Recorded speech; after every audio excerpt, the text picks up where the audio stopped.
welcome to Why Does This Game Exist? Today we'll be taking a look at a series that is super famous and has innovated the games industry a ton. It's called Final Fantasy, and if you don't know what I'm talking about, you might want to crawl out from that rock you're living under, because for the first Why Does This Game Exist of the year, I'll be taking a look at not the most famous of Final Fantasy games, the originals. Final Fantasy is one of the most famous series in gaming history, especially as far as RPGs go. Aside from Pokemon, this is the series that comes to my mind when I think of RPGs, and can you really blame me? This series is now on its way to its 16th numbered entry, and that's not counting the countless re-releases, remasters, ports, remakes, I don't know, spin-off games, Chobo Racing, whatever the hell. The series has sprouted so many weird spin-offs and stuff that 16 doesn't even cut it. Most series don't even get to 16, but 16 is the tip of the iceberg for Final Fantasy. It's that big of a worldwide phenomenon, one of the most famous series of all time, and probably one of the most famous RPG series. And I had never really given it a try before, so I decided what better place to start than the first games. This was many years ago, and I tried out the first Final Fantasy on the NES to get a taste of what I was getting myself into. And I was met with a game that seemed interesting, but one that I couldn't figure out at all. It threw me into a world that was unfamiliar and scary, which I really didn't like. I was used to the nice, slow introduction of the Pokemon games, but here comes Final Fantasy telling you that if you don't know how to play the game, too bad! The game is literally saying that it's too cool for you. And I was really surprised by the lack of quality that I had expected from this game. So yeah, for the first episode of the year, I'll be taking a look at where the series that so many gamers have crowned one of their favorites all started. The source of it all, and let's see if it was really as bad as I thought. The game begins you with selecting a party of 4 characters to travel with, and you actually have more than 4 different types of characters, which makes things more strategic. Or at least it would be strategic if we were given any information about what each type of character is good or bad at in the actual game, but I'm sure that was just meant to be in the manual. The visuals are pretty good for the time, and the music is great, but as soon as you get into the first battle, the game starts to show its main issue. The battles are so slow. Every single time you run into a set of enemies, there are usually 4 to 6 of them, and you can completely miss attacks constantly. If you have multiple characters go after one of them, but the first character's attack kills them, the second attack is nullified, and there's not even a health bar to show you how close you are to beating each enemy. This game is slower than a 1980s computer with a pizza put into the disk slot. Except it's not even exciting like that, because in that situation it might explode.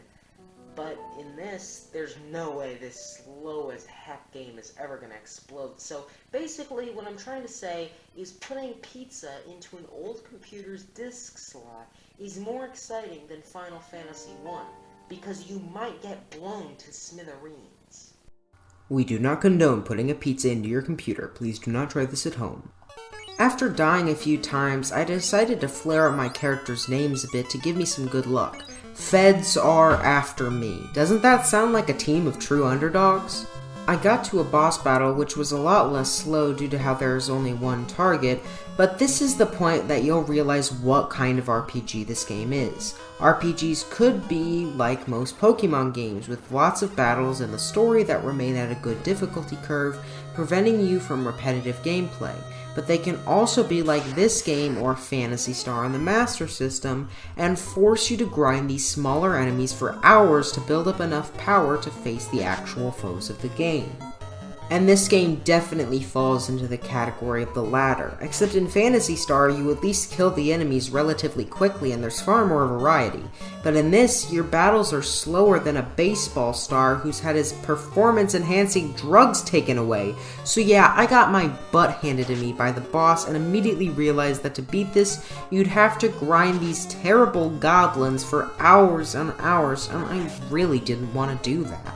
So yes, this game is way too dated and an underwhelming as hell start for this iconic series, but it's not the worst thing ever. I'm gonna give it the score of dumpster fire because it's so much worse than almost everyone else says, but it's relative to how I view it versus how others view it, not the overall quality. This is definitely not the worst thing out there, but it will be getting the worst possible score.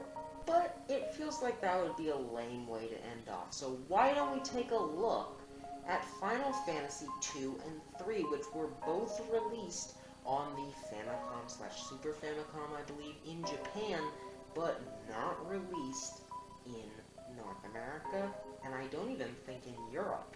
So I'll be playing through fan-translated versions, so huge thank you to whoever translated them, I'm not completely sure.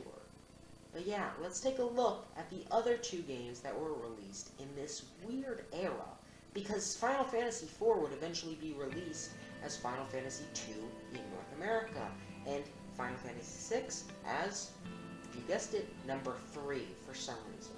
But yeah, they didn't include 2, 3, or 5, the actual ones. They just had 2, which was 4, and 3, which was 6. It's so confusing.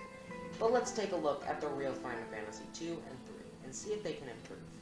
We'll start with Final Fantasy II. This game is immediately quite distinct from the first, due to the fact that you have 4 set characters and no more classes to choose from. This removes a unique aspect, but is an improvement nevertheless, since the classes system didn't give you enough information around what each type of character did to make it strategic. After I name my team of winners, Flemp, Wrist, and Plork, we're ready to begin. We're launched into a crazy battle against these incredibly powerful enemies who will immediately kill you. But don't worry, this is meant to happen. This is honestly what I was expecting from the boss in the last game, since he was so monstrously powerful, yet showed up so early on. You then are rescued by some nice royalty who will set you out on your quest. Yet the interesting thing is that Flemp actually went missing, and you have to find him. So you have a lot more of an interesting motivation than just the save the princess from the first game. You then go on to grinding until you get powerful enough and wait a minute. You can kill enemies far quicker and more efficiently? And you get more significant experience gains from each battle? Yeah, this game makes everything a lot quicker and more enjoyable than the slow crawl of the first game, so I ended up playing it for quite a while without getting bored. Would I keep playing this game after the video? Maybe, actually, and that's a pretty big deal for a JRPG. And this is actually a really good game so far. For this game, I can't really give it a why does this game exist score, because people view it as good and I view it as good. It's not great, it's not the best thing I've ever played. I might not even play it after this video goes up anymore, but I will consider playing it more, and that's something that a lot of RPGs can't get me to say. It's pretty fun from what I've played, very basic and old, but in a charming way, rather than a frustrating, annoying, and super dated way like the first one. It really improves upon many things that the first one didn't do quite well, such as the slow speed, so I really appreciate all of that. But it's still not perfect. But maybe, just maybe, the final stop on our journey, Final Fantasy III, will be the best one yet. Maybe it'll even make me start loving RPGs. Let's see.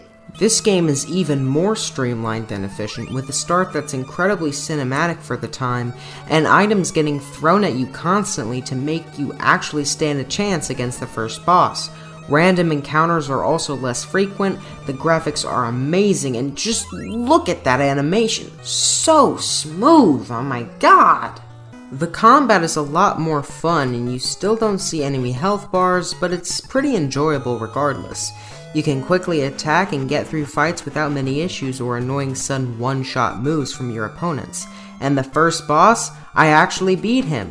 You're given potions and characters who aren't incompetent pieces of trout who can actually land a dang hit, which is very appreciated.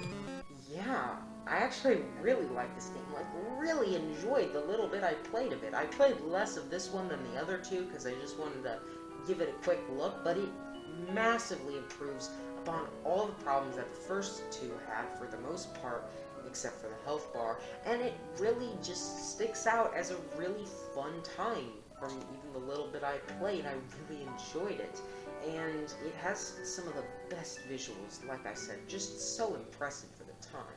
Feels like a grand adventure, and I'll probably actually play more of it after this video, which is unheard of for some JRPG like this. So props to you, Final Fantasy III, for actually making me interested. And if you have any recommendations for this series, like a game that you think will really get me, someone who doesn't really like RPGs, into the Final Fantasy franchise, tell me in the comments, because I'd love to get into this series and tons of RPG series. I want to love every game. I want to love every game. The problem is some of them just don't stick out to me as interesting. But if there's one that you think might be a little different from the crowd and get me hooked, let me know. Well, thank you guys so much for tuning into the first Why Does This Game Exist of 2022. Make sure to tune in next month for the 10th episode, where I'll be taking a look at the sequel to the very game that single-handedly began this rebooted version of Why Does This Game Exist. That's right, Strider 2. Now, I know some of you are gonna flip at that, and I hope you're excited. Strider 2 is gonna get torn a new one. Maybe, or maybe it's actually good. Who knows? I haven't played it yet. But anyway, thank you for watching. Make sure to check that out, and make sure to check out all the upcoming Why Does This Game Exist episodes, because I'll be releasing one once every month through this year, I hope. I can't promise it, but that's my goal. So thank you once again for watching. Be safe, everyone, and goodbye.